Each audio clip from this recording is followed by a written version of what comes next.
గణపయ్య నిమజ్జనమేమో కానీ మన రేవంత్ సారు సర్కార్కు పెద్ద తిప్పలు వచ్చి పడ్డదుల్లా. మనుషులు అన్నాక కష్టాలు వస్తూనే ఉంటాయి కానీ ఇసొంటి కష్టాలు అయితే ఎవ్వలకు రాకుండా వచ్చును. అలా బాహుబలి సినిమాలో చూసిన, ఇగో ఇప్పుడు మన తెలంగాణలో చూస్తున్నా. ఆలస్యం ఎందుకు కానీ మీరు కూడా చూడుర్రి, సర్కారోళ్ళ తిప్పలేందో తెలుస్తుంది. ఎన్ని ఎత్తు కుర్చీలేసి కూసోని ఫాయిదా ఏ ఉన్నది చెప్పుండ్రి. గణపయ్య సాక్షిగా మొత్తం గాలి పోయిందట. గొప్పోన్నని చెప్పుకుంటే ఉపయోగమే ఉన్నది. జనాలు చెప్పాలి కదా ముచ్చట.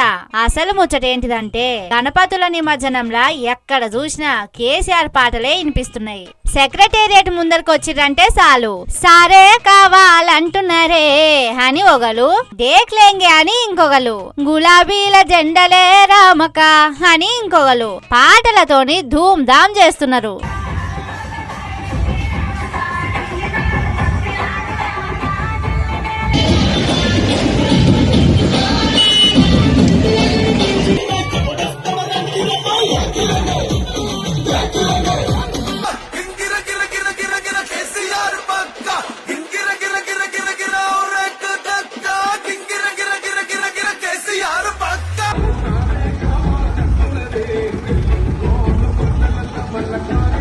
ఒక్క హైదరాబాద్ లోనే కాదు ఊర్లలో కూడా ఇదే నడుస్తున్నది.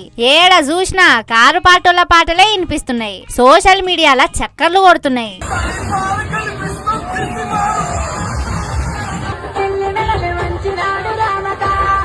ఇట్లాయ వరకు సర్కారోళ్లకు ముఖం ఏడబెట్టుకోవాలనో సమజైతలేదట. తొక్కుకుంటూ వచ్చి సీఎం కుర్చీలో కూసుంటే ఒక్కలన్న నా పాట పెట్టరా అని మస్తు గరమైందట సారు. మా నోళ్ళందరూ ఏడబోయిందని గట్టిగానే అరుచుకున్నాడట.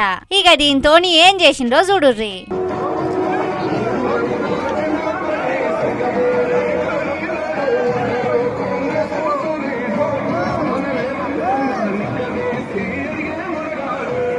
చరిత్రలనే మొట్టమొదలు ఖైరతాబాద్ గణపతి ముంగట రాజకీయం పాటలు పెట్టిండ్రు. ఎప్పుడైనా గాని దేవుని పాటలే పెట్టేటోళ్ళు. ఈసారి మాత్రం సీఎం సారును ఖుషి చేసడానికై ఖైరతాబాద్ పెద్ద గణపయ్య కాడ సారు పాటలేసిండ్రు. ఏందో ఏమో పోండ్రి, పబ్లిక్ కారు పార్టీ పాటలు పెట్టుడేందో, అది చూసి సీఎం సారుకు కోపం వచ్చుడేందో అంతా ఆగమాగమున్నది. కానీ ఒక్క ముచ్చట, పట్టి పంగనామాలు పెడితే పంతులైతడా, పట్టి బాసింగం కడితే పెండి కూసుంటాడా? ఏదైనా మనసులకెళ్ళి రావాలే.